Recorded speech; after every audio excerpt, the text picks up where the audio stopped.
यहां पर एक अन्य जाति कुरनेलियस और दूसरा परमेश्वर का दास पत्रस। आप बाइबल मत निकालो, बस नोट करो और इधर ध्यान दो, कुछ नहीं पढ़ना आपने। बोलो ओ भाई बंधु मेरी तरफ देखो, बस अपना बस नोट कर लो, घर जाकर पढ़ना, बस सुनने में ध्यान दो, तुम्हारा सुनना मेन है, ठीक है। अगर तुम 10 अध्याय यहां पर पढ़ोगे तो तुम्हें यहां कुरनेलियस मिलेगा, एक अन्य जाति, लेकिन वो यहूदियों से परमेश्वर का वचन समझकर यहोवा पर विश्वास करने लगा और प्रार्थनाओं में लगातार रहता था और अपना 10वां हिस्सा कमाई का परमेश्वर के लिए बोता था। अच्छा दिल था। एक दिन उसके पास स्वर्गदूत आता है उसे बताने के लिए कि पतरस को अपने घर बुला। लेकिन क्यों कहता है? क्योंकि ये कुरनेलियस यहोवा परमेश्वर को जानता था लेकिन यीशु के बारे में नहीं जानता था, और जब तक ये यीशु मसीह को जानेगा नहीं तब तक इसका उद्धार कंप्लीट नहीं होगा। इस दुनिया में लोग परमात्मा परमात्मा करते हैं, डेरों में भी करते हैं, लेकिन उनका उद्धार कंप्लीट नहीं है जब तक यीशु उनकी जिंदगी में नहीं होगा। ये तुम्हें समझना होगा और दुनिया को समझाना होगा। सुनो यहां क्या होता है। एक तरफ उसे दर्शन आता है, एक तरफ पतरस को भी आता है। फिर कुरनेलियस को स्वर्गदूत कहता है कुछ बंदे भेजकर, एड्रेस भी बताता है पतरस जहां पर है वहां उसे बुलाकर लाओ। उधर उसे भी दर्शन मिल जाता है वहां जाने का पतरस को। फिर वो उनके साथ जाता है कुरनेलियस के घर। अगर तुम कुरनेलियस के बारे में ये सारा चैप्टर पढ़ोगे तो यहां एक तेज चाहत, तेज इच्छा, तेज मन तुम्हें नजर आएगा, और ये हर विश्वासी के अंदर आना क्या है? जरूरी है। अगर तुम्हारे अंदर परमेश्वर के लिए तेज मन, तेज इच्छा, तेज चाहत, जिसमें पहला दर्जा परमेश्वर का, जिसमें परमेश्वर की ओर ध्यान, जिसमें परमेश्वर से प्यार, अगर ये आपके अंदर नहीं है तो तुम बड़े नॉर्मल बिलीवर हो, तुम कभी भी फंस सकते हो, तुम्हारा उद्धार फिर कंप्लीट नहीं हो सकता, तुम्हें शैतान तोड़ सकता है, तुम्हें आगे पीछे कर सकता है, तुम्हें बड़े गहरे हालातों में भी वो डाल सकता है। लेकिन अगर इस बंदे की चाहत को देखोगे, 3 दिन तक उसकी वेट कर रहा है, क्योंकि पैदल चलकर आना था उन्होंने। जैसे वो उनके घर में आता है उसको इतनी रिस्पेक्ट देता है, इतना आदर करता है, इतना बिलीव उसके अंदर काम कर रहा था कुरनेलियस के अंदर। उसके बाद पतरस का मन जब खोलता है पवित्र आत्मा तो वो बड़ा वर्ड देता है, वचन।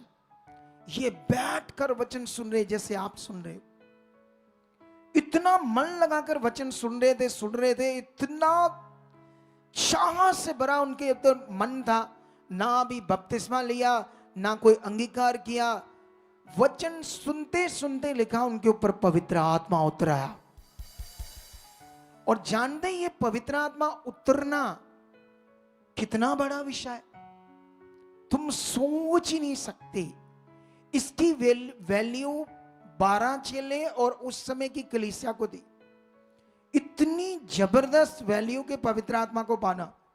इधर लोग आते हैं, हाँ जी हाँ पवित्र आत्मा, हाँ चलो ठीक है, की हुंदा है भाई ए पवित्र आत्मा, कोई नहीं, ठीक करो, ठीक करने लगा काम करो। इनको कुछ मत बोलनी सिवाय ठीक करने से, ए करने से, वो करने से। अरे पैसा क्या है, बिजनेस क्या है, चीजें क्या है, जब तुम्हें अनुभव आएगा परमेश्वर का, जब वो तुम्हें दर्शन देगा, जब उसका वास तुम्हारी जिंदगी में होगा, हीरे मोती भी उस अनुभव के सामने फेल है, जीरो है। हालेलुया। हीरे मोती भी उस अनुभव के सामने फेल है। लेकिन याद रखना यहां पर क्या होता है, यहां पर उस टाइम तक यहूदी अन्य जातियों के साथ ना बैठ सकता था, ना खा पी सकता था। अकॉर्डिंग टू पुराना नियम व्यवस्था में लिखा था, यहूदी अन्य जातियों के साथ बैठेगा, खाए पिएगा तो ये उसके लिए पाप है। ये अन्य जातियों के घर में गया, परमेश्वर लेकर गया, इसका विरोध हुआ क्या हुआ? उस समय यहूदियों ने इसका विरोध किया पतरस का, लेकिन इसने याद रखना 11 की 1 में पढ़ोगे तो ये विरोध की बातें हैं, लेकिन मेन पॉइंट 17 में लिखा, 11 की 17 में क्या लिखा यहां पर, ठीक है? यहां पर जब वो वचन उन्हें दे रहा था तो 16 से पढ़ लेते हैं हम लोग। पतरस उन लोगों को अब वो वहां का वाक्य बता रहा है। कहता तो मुझे प्रभु का वह वचन याद आया जो उसने कहा था, यूहन्ना ने तो पानी से बपतिस्मा दिया, परंतु तुम पवित्र आत्मा से बपतिस्मा पाओगे। अतः जब परमेश्वर ने उन्हें भी वही दान दिया जो हमें प्रभु यीशु मसीह पर विश्वास करने से मिला था, तो मैं कौन था जो परमेश्वर को रोक सकता था? ये सुनकर वे चुप रहे और परमेश्वर की बड़ाई करने लगे। तब तो परमेश्वर ने अन्य जातियों को भी जीवन के लिए मन फिराव का दान दिया है। हालेलुया। इनके अंदर ये समझ थी पवित्र आत्मा का दान पाना क्या है। आज यहां जो आने वाले लोग हैं, इतनी मिनिस्ट्रियां हैं, इतने अगुए हैं, इतना इधर उधर देखते हैं और अपने दिमाग को पजल कर लेते हैं और सही चीज पकड़ नहीं पाते। क्या करना है, परमेश्वर के साथ रिश्ता कैसे बनना है। इतनी ज्यादा मिनिस्ट्रियां, इसको सुन लो उसको सुन लो, अपने माइंड को इतना ज्यादा आगे पीछे कर लेते हैं, जो रिश्ता, जो फोकस परमेश्वर के साथ बनना था वो बना ही नहीं पाते। हालेलुया। लेकिन यहां मैं तुम्हें क्यों बता रहा हूं बीच में ये विषय, क्यों वो पुराने नियम में पवित्र आत्मा ना होने की वजह से वो जब भटक रहे थे, परमेश्वर के काम देखकर, पावर देखकर, सामर्थ देखकर भी भटक जाते थे। क्योंकि शरीर की चीजों में बड़ा मंगन होगा। आप फोन देखना बड़ा देखते रहोगे। आपका शारीरिक जीवन उससे खुश होगा, मन लगेगा। शरीर की चीज में, गलत वीडियोस में बड़ा मन लगेगा, क्योंकि आपका शरीर से खुश हो रहा है, शरीर की चीजों से। लेकिन बाइबल में लिखा आत्मा आ जाएगा तो वो आपको आत्मिक बनाएगा, वो आपके अंदर आत्मिकता को उत्पन्न करेगा, जिससे तुम्हें फिर परमेश्वर के साथ सारी चीजों में मन लगेगा। हालेलुया। ऊंचा बोलो हालेलुया। सुनो, ध्यान दो। लेकिन यहां पर ये लोग यीशु की वेट कर रहे थे, और जब यीशु उनके पास आता है और यीशु आकर वो पावरफुल काम करता है जो यहूदियों ने सोचे भी नहीं थे। वो जन्म के अंधों की आंखें खोल रहा था, वो जन्म के लंगड़ों को चला रहा था, मुर्दों को उनके सामने जिंदा कर रहा था।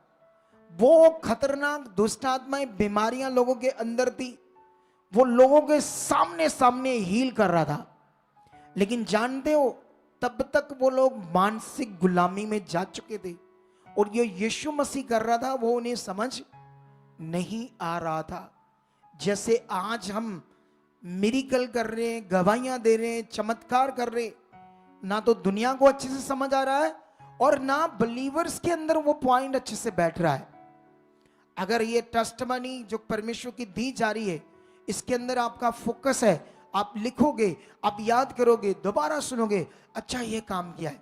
कुछ लोग तो जस्ट यहां सुना, इसके बाद कहानी खत्म। टाइम खुला है, कभी यूट्यूब खोलकर दोबारा मीटिंग नहीं सुननी। सुनना है तो संसार की वीडियो, फालतू काम, फालतू चीजें देखनी है फोन से, या अपना टाइम खराब करना है। ऐसे बोलते हैं, शरीर का जीवन भी बोलते हैं इसको, शारीरिक जीवन भी इससे बोलते हैं। एक तरफ से वो लोग मानसिक गुलामी में जा चुके थे। कौन सी मानसिक गुलामी, ये विषय तुम्हें समझना होगा।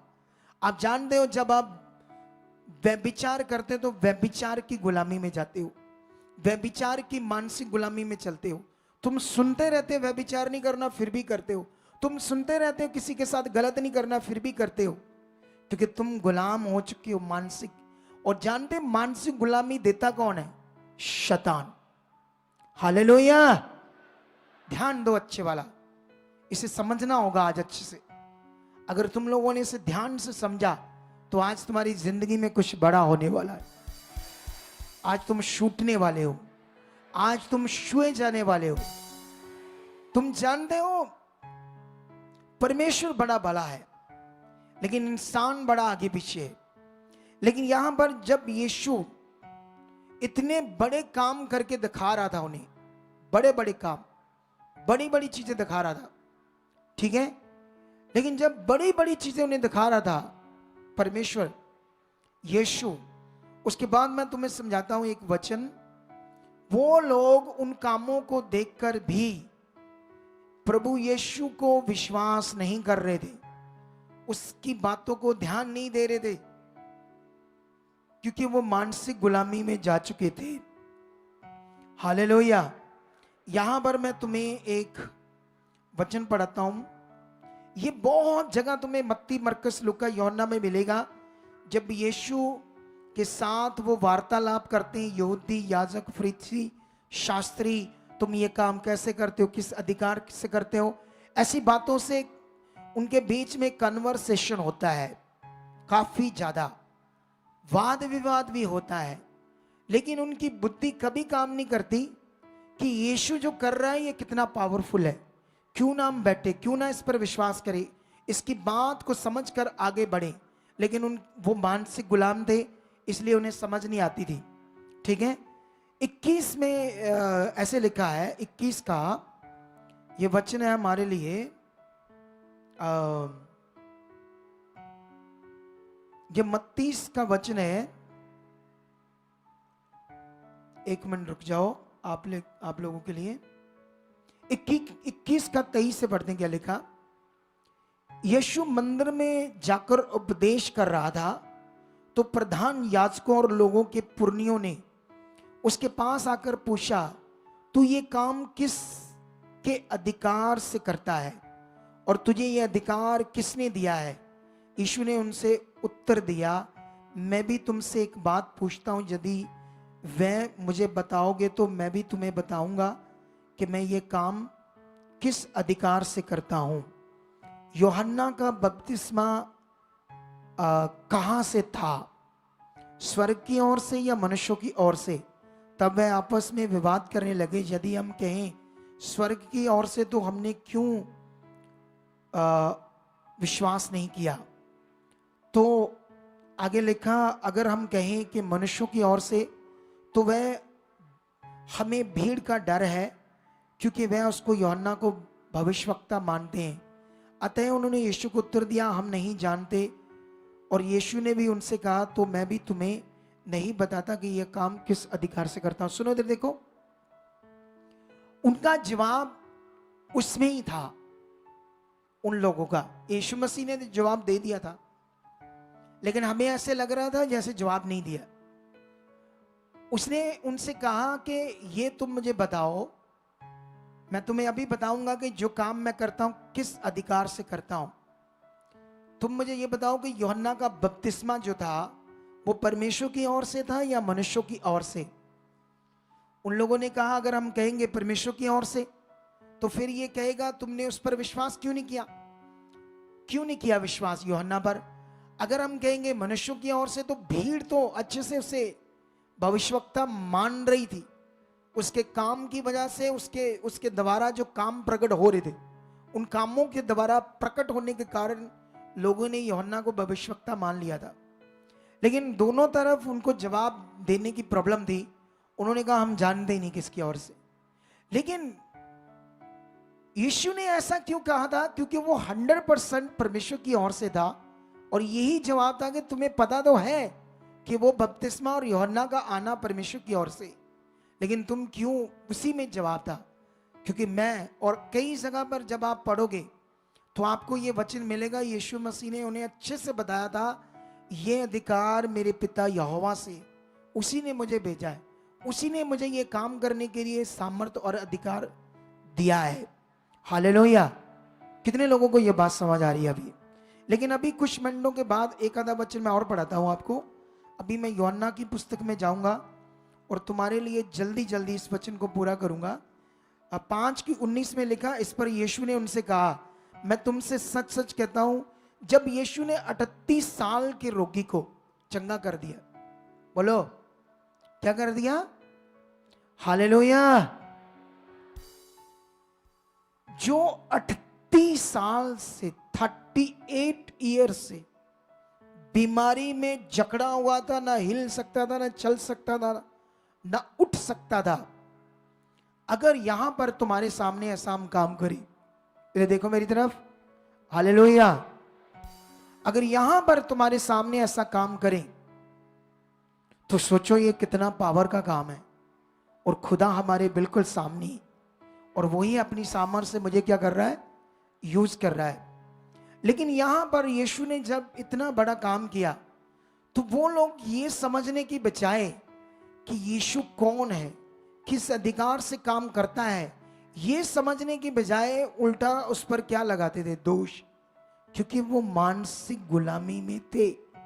मानसिक गुलामी एक खतरनाक विषय है। आप लोगों को आज इस विषय को समझना है, कैसे वो लोग मानसिक गुलामी में जा चुके थे। तो यीशु ने बताता है, पुत्र आपसे कुछ नहीं कर सकता, केवल वह जो पिता को करते देखता है। क्योंकि जिन जिन कामों को वह करते उन्हें पुत्र भी उसी रीति से करता है। क्योंकि पिता पुत्र से प्रीति रखता है, और जो जो काम वह आप करता है वह सब उसे दिखाता है, और वह इनसे भी बड़े बड़े काम दिखाएगा ताकि तुम अचंबा करो। हालेलुया। यहां पर इन लोगों की बुद्धि बंद है, मानसिक रूप में ये बीमार है। ये मानसिक रूप में बीमारी में जा चुके, मानसिक रूप की बीमारी में, जिनसे इन्हें समझ नहीं आ रही राइट क्या है, पावरफुल क्या है, अनुग्रह क्या है, दया क्या है, सामर्थ क्या है। लेकिन यहां पर चैप्टर 6 में एक अजीब विषय मैं तुम्हें पढ़ाता हूं जो आपके लिए समझना बड़ा जरूरी है। इसको पूरा मैं पढ़ा देता हूं, उसके बाद तुम्हें समझाता हूं, ठीक है। यह 6:25 में लिखा, झील के पार जब वह यीशु से मिले तो कहा, हे रब्बी तू यहां कब आया।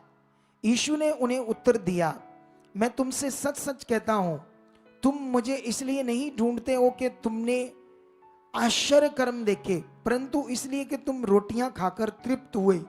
नाशवान भोजन के लिए परिश्रम ना करो, परंतु उस भोजन के लिए जो अनंत जीवन तक ठहरता है, जिसे मनुष्य का पुत्र तुम्हें देगा। क्योंकि पिता अर्थात परमेश्वर ने उसी पर शाप लगाई है। उन्होंने उससे कहा, परमेश्वर के कार्य करने के लिए हम क्या करें। यीशु ने उन्हें उत्तर दिया, परमेश्वर का कार्य यह है कि तुम उस पर और जिसे उसने भेजा है विश्वास करो। तब उन्होंने उससे कहा, फिर तू कौन सा चिन्ह दिखाता है कि हम उसे देखकर तेरा विश्वास करें।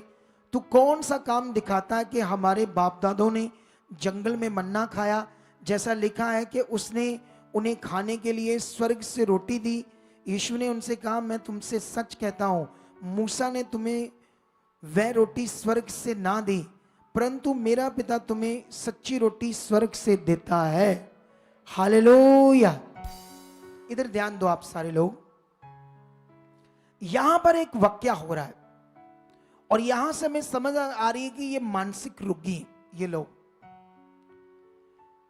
थोड़े टाइम पहले 5 रोटियां और 2 मछलियां से कम 20,000 लोगों को खाना खिलाया यीशु ने। कितनी? 5 रोटियां और 2 मछलियां, और वो एक बंदे का खाना था, ज्यादा से ज्यादा 2 बंदे का खाना।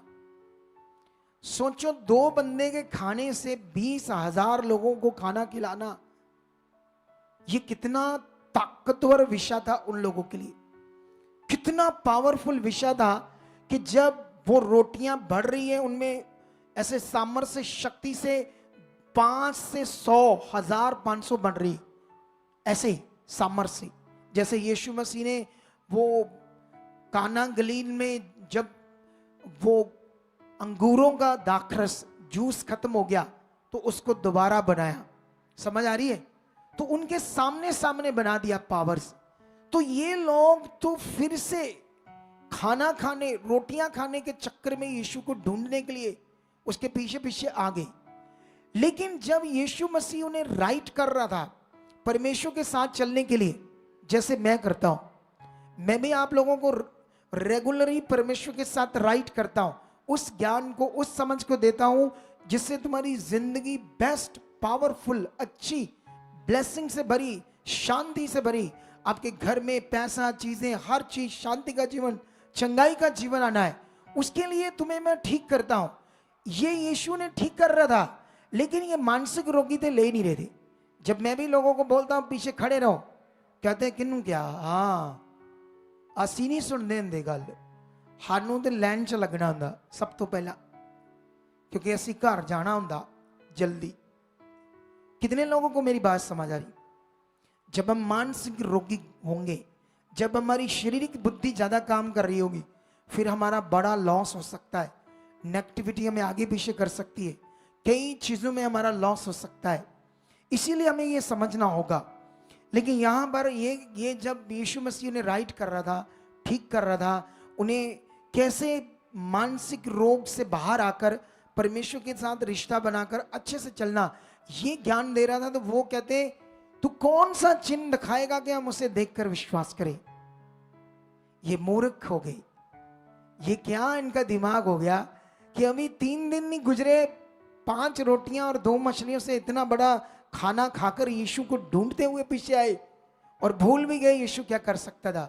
यीशु ने कितने बड़े बड़े काम किए, वो भूल गए कि यीशु क्या कर सकता था। यहां खुदा है, वो काम करता है। हालेलुया, ऊंचा बोलो हालेलुया। वो काम करता है खुदा, तुम्हारे सामने सामने करता है या नहीं करता? तुम जब लैंड देखोगे, तुम्हारे सामने बीमार लोग चंगे हो जाएंगे। अगर तुम मानसिक रोगी हो या शरीर में हो, तुम ध्यान नहीं दोगे उन कामों को देखने के। अच्छा मेरा पिता का क्या काम कर रहा है, उसे ध्यान देना। अगर ये ध्यान बढ़ा, तुम जबरदस्त ब्लेस होगे, तुम्हारी मन की आंखें खुलेगी, तुम्हारी बुद्धि बढ़ेगी, तुम्हारा ध्यान बढ़ेगा, तुम्हारा रिश्ता बढ़ेगा। लेकिन ये रोगी थे, इनको कुछ समझ नहीं आ रहा था। लेकिन मैं तुम्हें आज इस विषय में क्यों बड़े सारे पॉइंट समझा रहा हूं कि यीशु इतने मिरेकल, इतने चमत्कार, इतने काम कर रहा था, उनको समझ नहीं आ रही थी। ऊंचा बोलो हालेलुया, और ऊंचा बोलो, हाथ ऊपर उठाकर, हाथ हिलाकर जोर से हालेलुया। हाँ इधर देखो, आप इधर देखो ध्यान से। अब ये विषय कितना बड़ा है जो आप लोगों को समझना है। जैसे मैंने शुरू में कहा, जब दुनिया में कुछ गलत चीजें हो रही है, चाहे वो खाने पीने का विषय, खाने पीने की चीजें मिलावटी, बिजनेस कारोबार में गलत चीजें, हेरा फेरी, या धार्मिकता का विषय जो दुनिया करती है, संसार करते हैं, वो गलत है, उनकी धार्मिकता गलत है।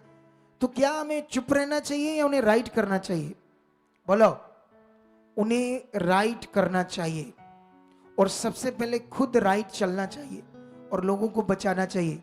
इस काम में कभी नहीं रुकना तुमने, चाहे तुम्हारा विरोध हो, चाहे तुम्हें लोग गलत बोले, क्योंकि परमेश्वर तुम्हारे साथ होगा और वो तुम्हारे साथ खड़ा रहेगा।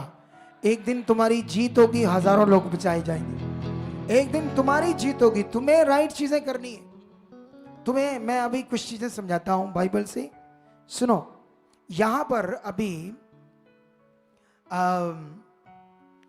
यहां पर आज मानसिक गुलामी क्या है, और मानसिक गुलामी का मतलब ही है परमेश्वर की इच्छा से बाहर होना। और उसकी इच्छा से जब हम बाहर हैं तो हमारे पास ना जीवन होगा, ठीक है, और नेगेटिविटी आपको एक मानसिक रोगी गुलामी में डाल देगी। मानसिक गुलामी का अर्थ ही यह है कि जिसने हमें बनाया, जिसने दुनिया को रचा, जो वो कह रहा है, जो उसने कहा है, वो जीवन है।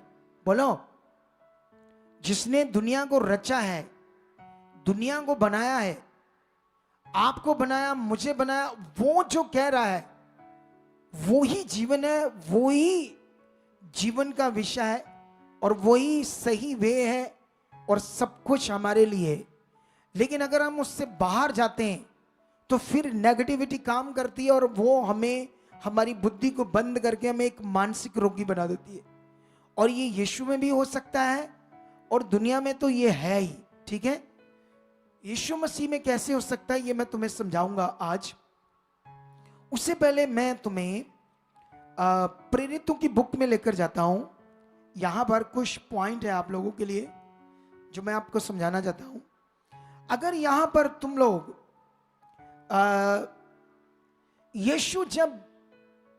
यीशु तो आया क्रॉस पर चढ़ने के लिए था, तभी लोगों का उद्धार होना था, तभी पवित्र आत्मा का दान मिलना था। लेकिन उसने चेलों को खाकर तैयार करके खुद तो चला गया और अपनी जगह उन्हें पवित्र आत्मा का दान दे दिया। और फिर चेले उसके गवाह थे यीशु के, क्या क्या उन्हें किया कि यीशु ने, और कैसे उसने सिखाया था क्या करना है, कैसे गुड न्यूज देनी है, कैसे लोगों को बचाना है। तो ये वो चेले अब गवाह थे और उनके पास पवित्र आत्मा था और वो परमेश्वर उनके साथ था और वो सामर्थ प्रकट कर सकते थे, दुनिया को हिला सकते थे, दुनिया को बदल सकते थे चेले। लेकिन यहां पर जब तुम प्रेरितों का बुक पढ़ोगे तो इसमें आपको यह समझ आएगी कि दुनिया इनके सामने जो थी कितनी मानसिक गुलाम थी, कैसे इनका विरोध कर रहे थे, कैसे इनकी बात को सुन नहीं रहे थे। ये बड़ा विषय आप लोगों के लिए। लेकिन 13 का मैं तुम्हें अगर समझाऊं, 13 से जब तुम लोग यहां से पढ़ोगे तो यहां पर पौलुस बड़ा जबरदस्त प्रचार करता है यहूदियों के बीच में। इतना जबरदस्त प्रचार करके शुरू से लेकर भविष्यवक्ताओं से लेकर मूसा से लेकर नबियों से लेकर यीशु तक आता है और पुराने नियम के वचनों को भी समझाता है जो यीशु के बारे में लिखे थे। फिर उसके बाद जब वो सारा समझाता है तो 42 में ऐसे लिखा है, उनके बाहर निकलते समय लोग उनसे विनती करने लगे कि अगले सबत के दिन हमें ये बातें फिर सुनाई जाए। जब सभा उठ गई तो यहूदी और यहूदी मत में आए हुए भक्तों में से बहुत से पौलुस और बरनबास के पीछे हो लिए और उन्होंने उनसे बातें करके समझाया कि परमेश्वर के अनुग्रह में बने रहो। यहां बहुत सारे लोगों ने मन फिराया जब उन्हें समझ आया परमेश्वर का राज्य। लेकिन हो क्या रहा है यहां पर, 44 से पढ़ो। अगले सबत के दिन नगर के प्राय सब लोग परमेश्वर का वचन सुनने को इकट्ठे हो गए, परंतु यहूदी भीड़ को देखकर डाह से भर गए और निंदा करते हुए पौलुस की बातों के विरोध में बोलने लगे। तब पौलुस और बरनबास ने निडर होकर कहा, अवश्य था कि परमेश्वर का वचन पहले तुम्हें सुनाया जाता, परंतु जब तुम इसे दूर हटाते हो और अपने आप को अनंत जीवन के योग्य नहीं ठहराते तो देखो हम अन्य जातियों की ओर फिरते हैं। हालेलुया। आपने देखा कि नहीं देखा, यहां पर ये लोग मानसिक रोगी हैं। अगर तुम और पढ़ोगे 14 अध्याय तो 14 की 8 से पढ़ोगे तो यहां पर ये अभी प्रचार बढ़ गया है। ये लोगों के बीच में वो सच्चाई, वो सच्चा ज्ञान समझा रहे, यीशु मसीह का आना, पवित्र आत्मा का दान, परमेश्वर से कनेक्शन, रिश्ता, कनेक्ट होना। हालेलुया। तुम्हारा रिश्ता बनना, परमेश्वर से कनेक्ट होना, फिर वो पावर सामर्थ को तुम देखोगे। लेकिन यहां पर लिखा, यहां पर एक एरिया था लुस्त्रा, वहां बहुत लोग इकट्ठे होके प्रेरित पौल का वचन सुन रहे, परमेश्वर का वचन सुन रहे। वहां एक लंगड़ा बैठा था जन्म का। लेकिन जब पौलुस ने देखा उसकी ओर टकटकी लगाकर, मतलब उसे आत्मा में देखा, तो उसके अंदर एक मन था, विश्वास था, तेज चाहत थी परमेश्वर के प्रति, परमेश्वर के साथ जीने के साथ उसमें बढ़ने की चाहत थी। जब प्रेरित पौल ने देखा कि इसके अंदर इतनी चाहत है और इसको चंगाई पाने का भी विश्वास इसके अंदर काम कर रहा है, जब उसने देखा कि चंगाई पाने का विश्वास भी इसके अंदर काम कर रहा है, उसी वक्त उस लंगड़े को उसने बोला, खड़े हो जाओ। हालेलुया।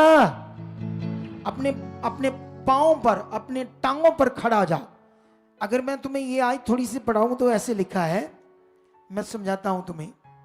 फिर लिखा उसके अंदर चंगा हो जाने का विश्वास है, 9 में लिखा, 10 में लिखा, और ऊंचे शब्द से कहा, अपने पांव के बल सीधा खड़ा हो। वह उछल कर चलने फिरने लगा और लोगों ने पौलुस का यह काम देखकर लुकानिया की भाषा में ऊंचे शब्द से कहा, देवता मनुष्यों के रूप में होकर हमारे पास उतर आए हैं। उन्होंने बरनबास को जूएस और पौलुस को हरमेस कहा क्योंकि वह बातें करने में मुख्य था। जूएस ये 2 देवता थे उनके, अन्य जातियों के, उनके स्वरूप में उन्हें देवता मानने लगे। और जानते क्या होने लगा? देखो, जो इसके उस मंदिर का पुजारी जो उनके नगर के सामने था, बैल और फूलों के हार फाटकों पर लाकर लोगों के साथ बलिदान करना चाहता था, परंतु बरनबास और पौलुस प्रेरितों ने यह सुना तो अपने कपड़े फाड़े और भीड़ में उतरे और पुकार कर कहने लगे, हे लोगों, तुम क्या करते हो? हम भी तो तुम्हारे समान दुख सुख भोगी मनुष्य हैं और तुम्हें सुसमाचार सुनाते कि इन व्यर्थ वस्तुओं से अलग होकर जीवते परमेश्वर की ओर मन फिराओ। सुनो सुनो, यहां पर क्या होता है? अजीब विषय। यहां पर ये लोग पत्थर मिट्टी मूर्तियों की पूजा करते करते एक मानसिक रोगी हो चुके थे। जब इनके द्वारा बड़ा मिरेकल हुआ, चमत्कार के एक जन्म के लंगड़े को इन्होंने खड़ा कर दिया और लोगों के सामने अच्छा भला वो लंगड़ा चलने लगा, और उन लोगों ने सोचा ये देवता मनुष्य के रूप में प्रकट हो गई, हमारे देवता मनुष्य के रूप में प्रकट हो गए, और फूल हार लेकर उनकी पूजा करने लगे और उनको इज्जत मान देने लगे, क्योंकि ये अभी मानसिक रोगी थे लोग। पंगा यहां तब पड़ जाता है जब ये उन्हें ठीक करते हैं। बोलो, उन्हें उस गलत चीज से बाहर निकालकर असल जीवन में लाने का जब ज्ञान देते ना, फिर वह सारा काम खराब हो जाता है। बोलो, कितनों को बात समझ आ रही है? आज काम कब खराब हो रहा है? इधर तो इतनी इज्जत मिल रही है, इनको लगे रहना चाहिए था, लाओ लाओ फूल डालो, मानो देवता, करो हमारी पूजा। बड़ा विषय था, अच्छा लाखों करोड़ों रुपए चढ़ने थे, सोना चढ़ना था इनको। लेकिन इन लोगों ने क्या किया? कपड़े फाड़ लिए और कहा, तुम क्या कर रहे हो? हम तुम्हारे जैसे मनुष्य। जब मनुष्य कहा तो ये नॉर्मल हो गया। जब मैं कहूंगा मैं मनुष्य, तुम्हारे लिए नॉर्मल हो जाएगा। जब मैं तुम्हें कहूंगा ना, पता कौन है मैं? तन तन सतगुरु सुखपाल राणा है, फिर तुम्हारी पिक्चर कुछ और बन जाएगी। तुम्हारा दिमाग मानसिक रोगी हो जाएगा, तुम नाश हो जाओगे जब तुम्हें सही ज्ञान समझ नहीं आएगा। यहां उल्टा काम हो गया। उल्टा काम क्या होता है यहां पर? ये उन्हें बताना चाहते हैं कि जो तुम कर रहे हो ये जीवन नहीं है। इन व्यर्थ वस्तुओं से मन फिराकर जीवते परमेश्वर की ओर फिरो। उसके बाद जब ये लोगों को समझा रहे थे, जानते क्या होता है इनके साथ? कहां फूल हार इज्जत सम्मान मिल रहा था बड़ा चमत्कार करने के बाद, लेकिन जब वो लोग मानसिक रोगी थे, उन्हें उनसे बाहर निकालकर परमेश्वर का सच्चे ज्ञान में चलाना था। उसके बाद देखो क्या होता है। पढ़ता हूं मैं आपके लिए, ठीक है? हाँ, 14:19 में लिखा, परंतु कुछ यहूदियों ने अंताकिया और इकुनियम से आकर लोगों को अपनी ओर कर लिया और पौलुस पर पथराव किया। कहां फूल डल रहे थे, अब सही चीज करने से पथराव होना शुरू हो गया। इतने लोग मानसिक रोगी हैं, पथराव शुरू हो जाता है सही चीज करने से। लोगों ने उस पर पथराव किया और मरा समझकर उसे नगर के बाहर घसीट ले गए। हालेलुया! इतने खतरनाक मानसिक रोगी थे वो लोग। कितने लोगों को बात समझ आ रही है? आज समझ आ रही? अब मैं तुम्हें बताऊंगा ये वचन देने का मीनिंग क्यों है मेरा आज, तुम्हारे लिए आज वचन क्यों जरूरी है। ये बड़ा विषय है। अगर तुम इसका 15 अध्याय पढ़ोगे तो 15 अध्याय में इसी प्रेरितों के बुक या सारी बुक को पढ़ोगे तो यहां पर रीति रिवाज और पवित्र आत्मा का दान पाकर परमेश्वर के साथ चलना, यह था आत्मिक जीवन। प्रेरितों की बुक में चेले, प्रेरित पौल लोगों को बता रहे हैं कि व्यवस्था से बाहर आ जाओ, रीति रिवाजों से बाहर आ जाओ, तुम्हारे लिए परमेश्वर का दान है पवित्र आत्मा। पवित्र आत्मा का दान पाके परमेश्वर के साथ चलो। लेकिन यहां पर क्या होता है, ये तो रीति रिवाजों के मानसिक रोगी थे, ये मटीरियलिस्ट चीजों के रीति रिवाजों के मानसिक रोगी हो चुके थे। कैसे लोग मानसिक रोगी होते हैं आज तुम्हें समझना बड़ा जरूरी है। क्रिश्चियनिटी में भी ये सिस्टम चल रहा है। लेकिन मैं नहीं चाहता तुम उसमें फंसो, क्योंकि मुझे जो खुदा ने समझाया सिखाया है, मैं चाहता हूं उसको तुम पकड़ो। पकड़ो, तुम्हें ये समझना होगा। हालेलुया।